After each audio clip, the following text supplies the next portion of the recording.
Hello friends, welcome to Paralegal Study. BEGS 185 English language teaching. इसकी 11th unit हम करते हैं। मीन्स थर्ड ब्लॉक में अगर आप जाओगे तो वो थर्ड यूनिट पड़ेगी, और अगर इसको स्टार्टिंग से, अगर इस कोर्स को मैं स्टार्टिंग से यूनिट वाइज अगर देखूं तो ये टोटल मतलब 11वीं यूनिट होगी हमारी।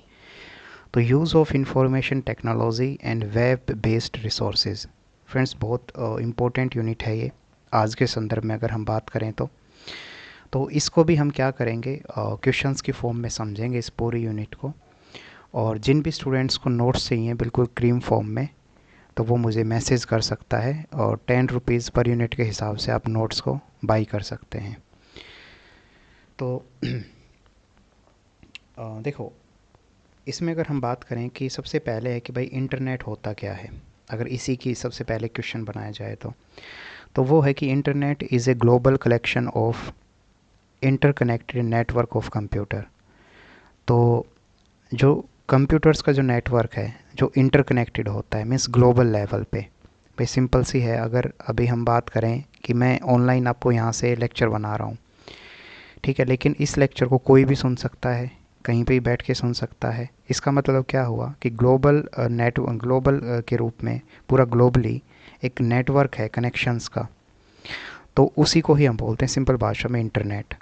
और internet is made up of millions of computer linked together around the world in such a way that information can be send from any computer to others.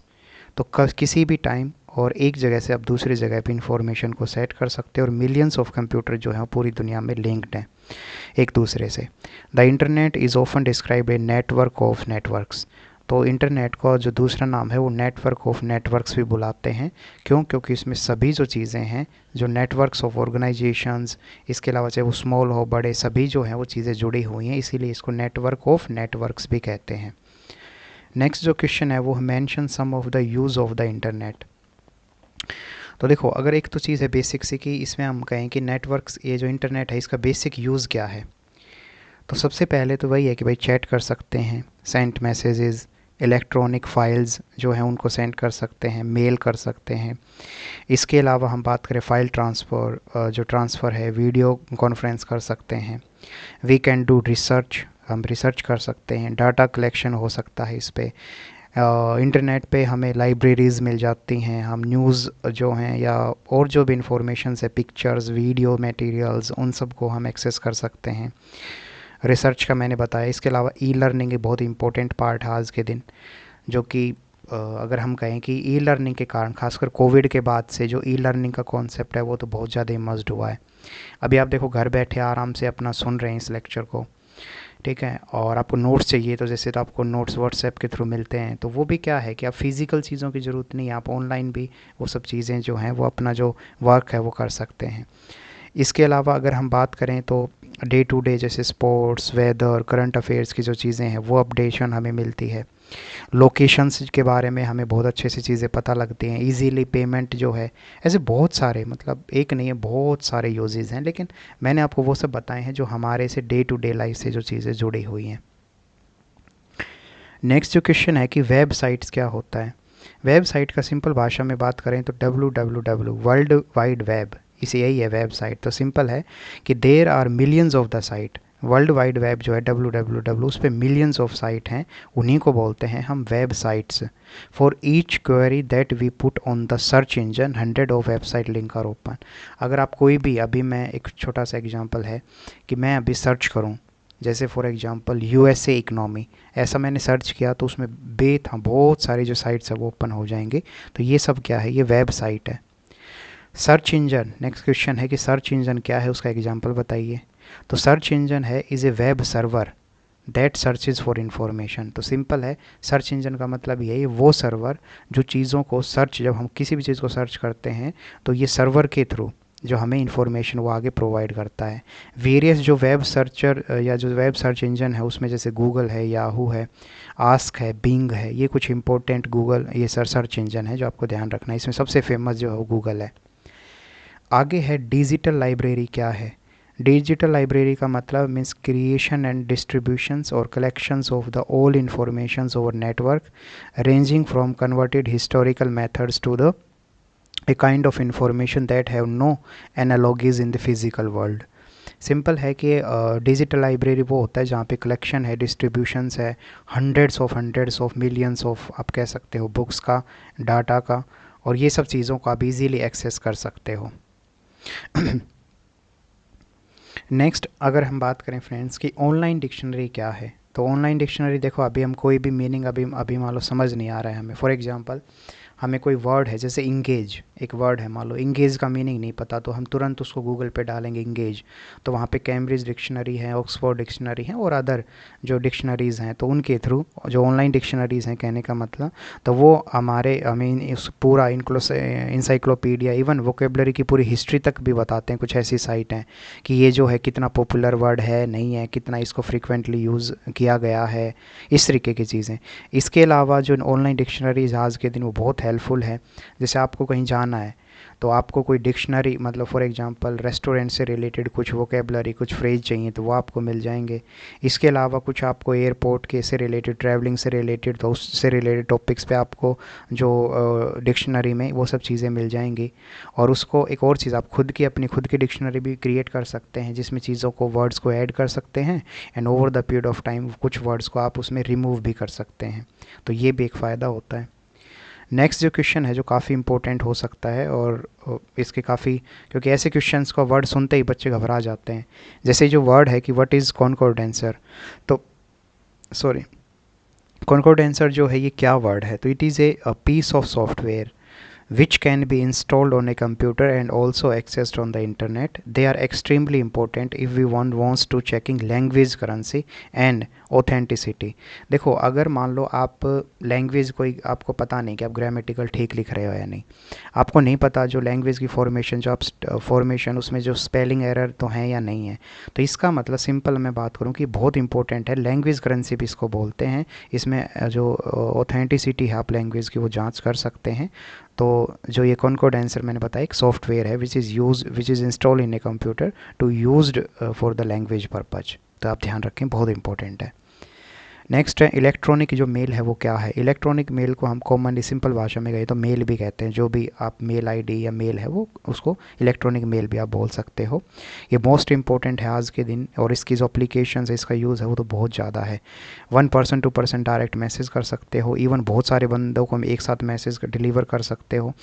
और इसमें जो एक्सेस होता है ईजीली, मीन्स आप जो इन्फॉर्मेशन है उसको आप खुद रिसीव कर सकते हो और सामने वालों को भेज सकते हो। नेक्स्ट जो क्वेश्चन है वो है ऑथोराइजिंग टूल। ऑथोराइजिंग जो टूल है ये क्या है। ऑथोराइजिंग टूल्स का मतलब होता है ऑर्थोवेयर। अब ये क्या चीज़ होती है भाई, तो authorizing tool is a program that help you write hyper text और मल्टीमीडिया एप्लीकेशंस।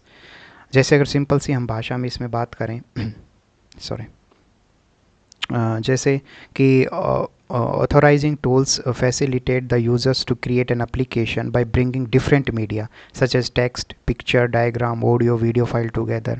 तो ऑथरिंग जो टूल्स है वो क्या है, इसका मतलब उसको ऑर्थोवेयर भी बोलते हैं। और ये एक प्रोग्राम है जिसमें आप क्या कर सकते हो, वीडियो के थ्रू, आप ऑडियो के थ्रू, आप पिक्चर्स के थ्रू, आप टेक्स्ट के थ्रू, उन सब चीज़ों को आप इसमें मेंशन कर सकते हो, ऐड कर सकते हो। मटेरियल जो इलेक्ट्रॉनिक रिसोर्सेज जैसे उसमें इंटरनेट है, सीडी रोम डाटाबेस और ये सब जो चीज़ें हैं आप मतलब इसी के पार्ट आए, इसी के तहत आएंगे ये ऑथरिंग टूल्स जो हैं। नेक्स्ट है mention the use of the research tool. जो रिसर्च टूल है उसके यूज़ बताओ। ऑनलाइन सर्वे के लिए आप किसी से क्वेश्चन पुट करना चाहते हैं, जैसे सरकारें कई बार करती है कि कॉमन लोगों की अगर उनको कुछ पूछना है तो उसमें क्वेश्चंस जो है वो सर्वे करा सकते हैं, उससे आपका इनपुट जो है वो मांगा जा सकता है। ठीक है, तो ये सारी जो चीज़ें हैं ये रिसर्च टूल में होती हैं। इसके अलावा आप रिसर्च टूल में और क्या कर सकते हो, पार्टिसिपेट कर सकते हो। आप लोगों को जैसे अभी यूट्यूब पे भी है, फॉर एग्जांपल मैं आपको वहाँ पे कुछ रिसर्च के लिए इन द सेंस फीडबैक के लिए कुछ आपको वोटिंग के लिए दूँ। ऐसा होता है ना कि कुछ जो यूट्यूबर हैं वो ऐसे करते हैं कि नेक्स्ट वीडियो आपको कौन सा, इसमें कौन से नंबर, ये सारी चीज़ें बहुत ही बेसिक चीज़ है। मीन्स रिसर्च टूल मतलब साफ समझ आ रहा है, आप ऑनलाइन सर्वे क्वेश्चंस के लिए और लोगों के रिस्पॉन्स जानने के लिए इसका यूज़ करते हो। नेक्स्ट है वेब 2.0। ये क्या है? ये बहुत इंपॉर्टेंट है फ्रेंड्स, वेब 2.0। इसके ऊपर काफ़ी आपके क्वेश्चंस जो हैं वो बन सकते हैं। तो वेब पॉइंट टू जो है वो है basically the first version of the web. देखो, अगर हम बात करें, पहले वर्जन था वेब 1.0। वो जो फर्स्ट वर्जन था ना, उसमें क्या होता था, few people creating web page, कुछ ही लोग उसमें वेब पेज को क्रिएट कर सकते थे, और उसमें जो इन्फॉर्मेशन थी वो इजीली, मतलब सबको अवेलेबल नहीं होती थी। और सबसे बड़ी जो मैंने बात बताई कि कुछ ही लोग उसमें वेब पेज में अपनी जो चीज़ें हैं या अपना अकाउंट क्रिएट कर सकते थे, वो था पहले वाला। लेकिन अभी मान लो मैंने जो क्वेश्चन किया है वो है वेब 2.0 क्या है। तो वेब 2.0 जो है वो एक अम्ब्रेला टर्म है, जो कि which for developing social network applications, जिसमें आप कोलोब्रेशन शेयरिंग कर सकते हो यूज़र्स के बीच। और with 2.0 it has now become easy for any one two create upload and share information. तो पहले वेब 1.0 में वो ऐसा नहीं था, लेकिन अब जो है कोई भी पिक्चर्स अपलोड कर सकता है, क्रिएट कर सकता है, इन्फॉर्मेशन को शेयर कर सकता है। इसके अलावा रियल टाइम और लाइव कनेक्शंस जो है वो यूजर्स जो है, जैसे अभी हम लाइव नहीं हैं अभी हम, लेकिन हम लाइव भी आ सकते हैं, या आप वैसे जो एक अलग तरीके से आप वीडियोस उन सबको अपलोड कर सकते हो। कुछ जो टूल हैं इसके वेब 2.0 के, उसमें सोशल नेटवर्किंग, फेसबुक है, ट्विटर है, इसके अलावा साइक पे है। ट्विटर जो है अभी उसका नाम एक्स है, आपको पता होना चाहिए। इसके अलावा हम बात करें कि सबसे बड़ा जो है वो तो यूट्यूब है ही, प्रोडकास्ट है, स्लाइड शेयर है। स्लाइड शेयर में क्या होता है कि इसमें आप पीडीएफ की नोट और इन सब को पावर पॉइंट जो है वो इसमें बनाई जाती हैं, तो ऐसे पेजेस के रूप में, जैसे कॉपी के पेज खुलते हैं उस तरीके से खुलता है।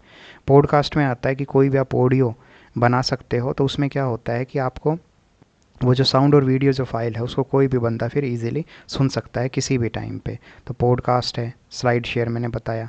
फ्लिकर जो है कि ये फ्री एक वेब है, जिसके तहत क्या होता है, that is only to people who are complete 13 year से ऊपर वाले लोगों के लिए है। The member of this site get an online space whether they can upload their photos. तो जस्ट फॉर एक इंजॉयमेंट के लिए कि अपने फ़ोटोज़ और अदर इमेजेस को वो अपलोड करते हैं, तो फ्लिकर है ये। विकीज़ जो है, विकीज़ जो है वो एक अनदर ऑनलाइन कलेक्शन है वेब पेज का, जिसको आप इजीली क्रिएट, उसमें एडिट, लिंक और ये सब जो चीज़ें हैं वो पेजेस को सिलेक्ट कर सकते हो। यूट्यूब मैंने आपको बताया, ये जो सबसे ज़बरदस्त रिवोल्यूशनरी मैं तो कहूँगा कि ये वेब 2.0 में यूट्यूब और गूगल ने तो बिल्कुल सबको फेल कर दिया है, बाकी सब चीज़ों को। इसके अलावा ग्लॉगस्टर भी है। एक ग्लॉगस्टर एक ग्राफिकल ब्लॉग है, आप ध्यान रखें ये। इसमें आप क्या कर सकते हो, मल्टी मीडिया जो इमेजेस होती हैं, पोस्टर्स आपको बनाने हो, आपको ऐसे creative video in the sense आपको डिज़ाइन कुछ बनाने हो, तो उसके लिए ग्लॉगस्टर जो है ये बहुत इंपॉर्टेंट एक आपका पार्ट है। तो ये हैं कुछ सम वेब 2.0, ठीक है। और दोबारा अगर मैं बताऊं तो एक ये अम्ब्रेला टर्म है, and that for developing social network applications which facilitates creativity, collaboration and sharing between users. And with web 2.0 it has now become easy for any one two create and upload and share information, and it has real time and live connection between the users. तो ये बहुत important है web 2.0। Sorry. और दूसरा जो है next, अगर हम थोड़ा क्वेश्चन देखें, वो है विकी। जो विकी क्या है और ये how it is useful for teacher, teacher के लिए कैसे यूज़फुल है। तो विकी एक ऑनलाइन कलेक्शन है वेब पेज का, जिसमें that allows to user to easily create, edit, link and even track changes to be selected page. It is a tool that allow a multiple number of users to add and edit page of the website. जैसे wiki, Vicky देखो ना, Wikipedia, उसमें एक option होता है कि आप भी कुछ चीज़ें जो है उसमें ऐड कर सकते हो, तो ये उसका एक फ़ायदा होता है, सबसे मेन चीज़। दूसरा अगर हम बात करें सॉरी, दूसरा अगर टीचर जो है sorry, teacher can design task such as the collaborative stories writing करना है, तो वो वेब के विकी के थ्रू वो करवा सकता है। इसके अलावा a time limit of 1 hour, day, week, ये सब भी आप प्रोजेक्ट्स के रूप में वो दे सकते हैं, और फिर बोल सकते हैं कि आपको विकी पेज पे उसको लॉक करना है या मीन्स एडिटिंग करना है, तो लॉक का भी ऑप्शन है, एडिटिंग का भी ऑप्शंस होता है। तो विकी जो ये पेज है इसका टीचर्स का ही लोग बहुत यूज़ करते हैं, ताकि वो बेहतर तरीके से वहाँ पे जो स्टूडेंट्स हैं उनका पार्टिसिपेशन वो करा सकें, ठीक है। तो ये है फ्रेंड्स। तो इस चैप्टर को हमने पूरा फ्रेंड्स क्वेश्चंस की फॉर्म में समझा, और इसी फॉर्म में वो शॉर्ट में आएगा, वो विकी क्या है, ठीक है, वेब 2.0 है, ए ओ जो है वो क्या है, ऑथरिंग जो टूल्स है वो क्या है, कॉनकॉर्डेंसर जो ऐसे बहुत सारे। तो आपको ये जो बिल्कुल क्रीम फॉर्म में अगर ये ऐसे नोट्स चाहिए तो आप उसको बाई कर सकते हैं, और आप खुद से बनाते हैं तो आप खुद से भी बना सकते हैं। तो ये था पूरा chapter. Thank you so much.